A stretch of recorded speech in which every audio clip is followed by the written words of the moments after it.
আসসালামু আলাইকুম। সংবাদে আপনাদের সবাইকে স্বাগত জানাচ্ছি। আমি ফিরোজ তোহা। শুরুতেই আরবে কেবলস সংবাদ শিরোনাম। বাংলাদেশের সর্বশেষ গুরুত্বপূর্ণ আপডেট সংবাদে আপনাকে স্বাগত। শুরুতেই সংবাদ শিরোনাম, পরে বিস্তারিত।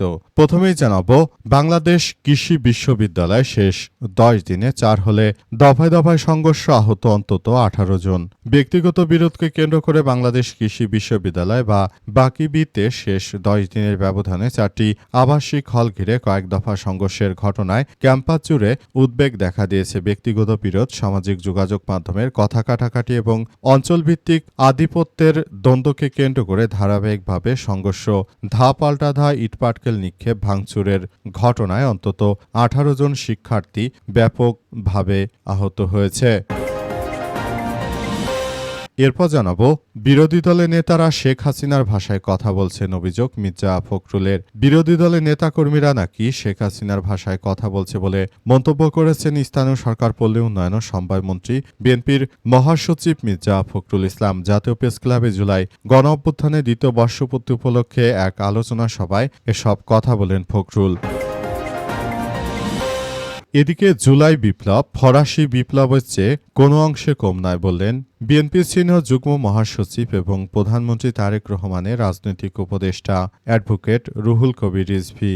বাংলাদেশে যে বিপ্লব হয়েছে জুলাই বিপ্লব, সেই বিপ্লব ফরাসি বিপ্লবের থেকে কোনো অংশে কম নয়। শেখ হাসিনা 17 বছরে দমন-পীড়নকে উপেক্ষা করে আমাদের বীর যোদ্ধারা তারা রাজপথে নেমে তারপর শেখ হাসিনাকে প্রতিহত করেছে। এটি বাংলাদেশের জন্য আসলে এই মুহূর্তে আমাদের জন্য যে বিপ্লব ছিল, সেই বিপ্লবকে আমরা এক অনন্য উচ্চতায় নিয়ে যেতে পেরেছি। এবারে জানাবো, প্রতিবাদের মুখে যুদ্ধ অপরাধীদের ছবি সংবলিত বিলবোর্ড সরালো রাবি প্রশাসন। রাজশাহী বিশ্ববিদ্যালয়ের রাবি প্যারিস রোডে ৭১-এর মানবতাবিরোধী অপরাধে দণ্ডিতদের ছবি সংবলিত একটি বিলবোর্ড স্থাপনকে কেন্দ্র করে প্রতিবাদ জানায় ছাত্র সংগঠনগুলো জোট, গণতান্ত্রিক ছাত্র জোট ও কিছু শিক্ষার্থী। তাদের টানা 6 ঘণ্টা বিক্ষোভের মুখে অবশেষে বিতর্কিত বিলবোর্ডটি সরিয়ে নিয়েছে বিশ্ববিদ্যালয় প্রশাসন। এবং সর্বশেষ জানাবো, ট্রাম্পের আলোচনার দাবি প্রত্যাখ্যান করল ইরান। মার্কিন যুক্তরাষ্ট্রের প্রেসিডেন্ট ডোনাল্ড ট্রাম্প যে আলোচনার দাবি করেছে, সেই দাবি পুরোপুরি প্রত্যাখ্যান করে দিয়েছে ইরান। ইরানের বিপ্লবী গার্ড বাহিনীর সদস্যরা তারা মার্কিন যুক্তরাষ্ট্রের এই ধরনের সন্ত্রাসী কার্যক্রমকে কোনোভাবেই মেনে নেবে না বলে কঠোর হুঁশিয়ারি দেওয়া হয়েছে।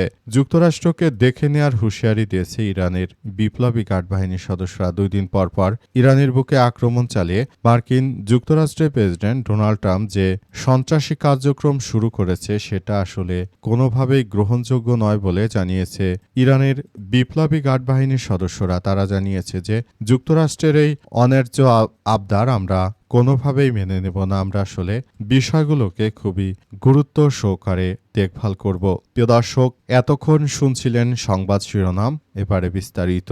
তবে তার আগে বন্ধুরা, অনুরোধ থাকবে এই সংবাদটিতে একটি লাইক দিন। এই চ্যানেলে আপনি নতুন হয়ে থাকলে আমাদের সংবাদটি দেখতে দেখতে চ্যানেলটি সাবস্ক্রাইব করে রাখুন। কমেন্ট করে বন্ধুরা আপনার মূল্যবান মতামত জানিয়ে দিন আপনি বিশ্বের কোন দেশ থেকে বা বাংলাদেশের কোন স্থান থেকে আমাদের সংবাদটি দেখছেন এবং শুনছেন। আর বন্ধুরা, সংবাদটি আপনার সোশ্যাল মিডিয়া ফেসবুকে শেয়ার করে বন্ধুদেরও দেখার সুযোগ করে দিন।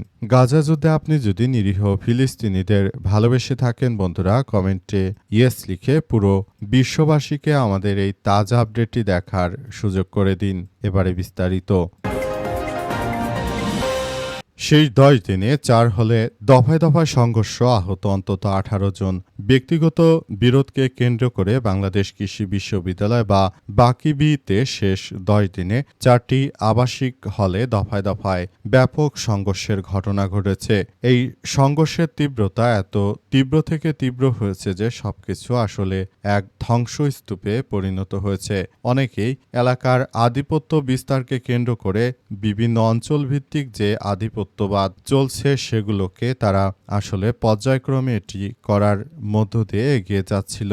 এজন্য আসলে সেখানে দফায় দফায় এই সংঘর্ষের ঘটনাগুলো ঘটেছে। এতে অন্তত 18 জন শিক্ষার্থী গুরুতরভাবে আহত হয়েছে। বিভিন্ন জায়গায় জায়গায় ঘুরে সব বিষয় সম্পর্কে জানা গেছে। সবাইকে সব বিষয় নিয়ে খুবই সতর্কতার সহিত কার্যক্রম চালানোর জন্য নির্দেশনা দেওয়া হয়েছে। তারপরও বিশ্ববিদ্যালয়ে তারা পড়াশোনা জানা শিক্ষার্থীরা যে ধরনের অপমান অবদস্থ কার্যক্রম শুরু করেছে সেটা আসলে কোনোভাবেই গ্রহণযোগ্য হতে পারে না। শিক্ষার্থীরা তারা যে নৈতিকভাবে এতটা অধপতন হয়েছে, সারা দেশের প্রতিটি ক্যাম্পাসে শিক্ষার্থীদের এই ধরনের ঘটনাগুলো দেশের প্রতিটি মানুষকে ব্যথিত করেছে। তারা সবাই আসলে বলাবলি করছে যে বর্তমান সময়ে শিক্ষার্থীরা আসলে কতটা বেপরোয়া হয়ে উঠেছে সেটা আসলে আর বলার অপেক্ষা রাখে না। এই মুহূর্তে শিক্ষার্থীরা সারা দেশ জুড়ে একটি ত্রাসের রাজত্ব সৃষ্টি করেছে। এটা আসলে কোনোভাবেই গ্রহণযোগ্য হতে পারে না। বিরোধী দলের নেতারা শেখ হাসিনার ভাষায় কথা বলছেন বললেন মির্জা ফখরুল। বিএনপির মহাসচিব মির্জা ফখরুল ইসলাম আলমগীর জানিয়েছেন যে আমাদের যারা বিরোধী দলীয় নেতৃত্ববৃন্দ রয়েছে তারা সবাই শেখ হাসিনার ভাষায় কথা বলছে। তাদের কাছ থেকে আমরা এটা আশা করিনি। আমরা আসলে তাদের কাছ থেকে আশা করেছিলাম যাতে করে তারা সুন্দর ও সমৃদ্ধির একটি রাষ্ট্র কাঠামো বিনির্মাণে আমাদেরকে তারা সহযোগিতা করতে পারে, কিন্তু তারা আসলে বিষয়টি আমাদেরকে অন্যদিকে ঠেলে দিয়েছে। অবস্থায় সবাইকে আরও সজাগ ও সতর্ক থাকার ব্যাপারে কথা বলতে বলা হয়েছে। সবাইকে আরও বেশি কার্যক্রম চালিয়ে যাওয়ার জন্য বলা হচ্ছে। তবে শেষ পর্যন্ত আমরা আসলে বিষয়গুলো অন্যদিকে দেখছি। এই মুহূর্তে সবাইকে আরও বেশি সজাগ ও সতর্ক থাকার প্রতি উদাত্ত আহ্বান জানিয়েছে ফখরুল আরও জানিয়েছেন যে 5ই আগস্ট উপলক্ষে শেখ হাসিনা ভারতে বসে বাংলাদেশকে অস্থির করার যে নীলনকশা আঁকছে সেটি অবশ্যই প্রতিহত করতে হবে। সবাইকে আরও বেশি সজাগ ও সুন্দরভাবে দৃষ্টি রাখতে হবে যাতে করে দেশের অভ্যন্তরে শেখ হাসিনার কোনো নৈরাজ্যকর পরিস্থিতি সৃষ্টি করতে না পারে। সেজন্য আমাদের সবাইকে আরও বেশি সতর্ক ও সজাগ দৃষ্টি রাখতে হবে বলে জানিয়েছেন তিনি নেতাকর্মীদের সবাইকে আরও বেশি সতর্ক থাকার জন্য উদাত্ত আহ্বান জানিয়েছেন বিএনপির মহাসচিব মির্জা ফখরুল ইসলাম আলমগীর। বাংলাদেশে জুলাই যে বিপ্লব হয়েছে সেই বিপ্লব ফরাসি বিপ্লবের থেকে কোনো অংশে কম নয় বললেন রুহুল কবির রিজভী। বিএনপি সিনিয়র যুগ্ম মহাসচিব এবং প্রধানমন্ত্রী তারেক রহমানের রাজনৈতিক উপদেষ্টা অ্যাডভোকেট রুহুল কবির রিজভী জানিয়েছেন যে দেশের অভ্যন্তরে যে ধরনের কার্যক্রম সৃষ্টি হয়েছে সেটা আসলে কোনোভাবেই গ্রহণযোগ্য নয়। দেশটাকে যে অরাজক পরিস্থিতির মধ্যে ঠেলে দিচ্ছে, ভারতে বসে শেখ হাসিনা যে উস্কানিমূলক কার্যক্রম চালিয়েছে সেটা আসলে আমাদের সবার জন্য এক ভয়াবহ বিপর্যয় ডেকে আনতে পারে বলে জানিয়েছেন তিনি আরও জানিয়েছেন যে তাই দেশের সবাইকে এসব বিষয় নিয়ে খুবই সতর্ক থাকতে হবে।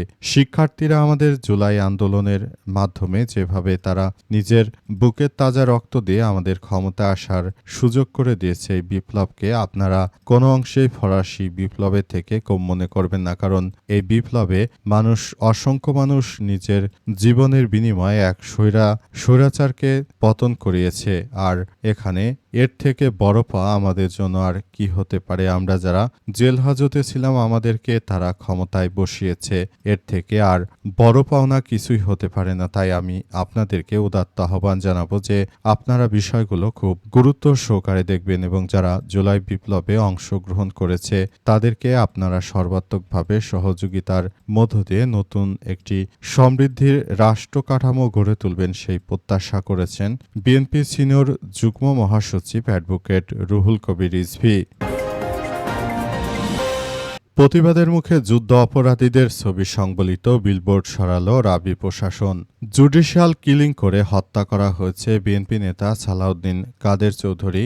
বাংলাদেশ জামাত ইসলামের নেতা গোলাম আজম, আব্দুল কাদের মোল্লা, তারপর বাংলাদেশ জামাত ইসলামের রাজশাহী বিশ্ববিদ্যালয় ছাত্র শিবিরের নেতৃত্ববৃন্দরা তারা দেলোয়ার হোসেন সাঈদীর ছবিসহ আরও অনেকের ছবি সেখানে টানিয়েছিল এবং সেখানে বলা হয়েছিল যে জুডিশিয়াল কিলিংয়ের মাধ্যমে আমাদের এই নেতাকর্মীদেরকে হত্যা করা হয়েছে। তবে রাজশাহী বিশ্ববিদ্যালয় প্যারিস রোডে ৭১-এর মানবতাবিরোধী অপরাধে দণ্ডিতদের ছবি সংবলিত একটি বিলবোর্ড স্থাপনকে কেন্দ্র করে ব্যাপক আন্দোলন শুরু করে বাম ছাত্র সংগঠনের জোট, গণতান্ত্রিক ছাত্র জোট ও কিছু শিক্ষার্থীরা তাদের টানা ৬ ঘণ্টা বিক্ষোভের মুখে অবশেষে বিতর্কিত বিলবোর্ডটি সরিয়ে নিয়েছে বিশ্ববিদ্যালয় প্রশাসন।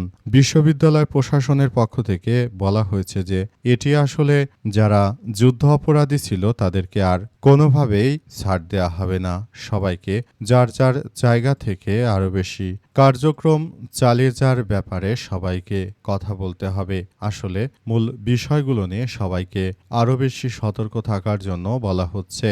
এই ধরনের ঘটনাগুলো আসলে কোনোভাবেই যেন না ঘটে, সেই ব্যাপারগুলো আমাদেরকে খুব গুরুত্ব সহকারে দেখভাল করতে হবে বলে উল্লেখ করা হয়েছে।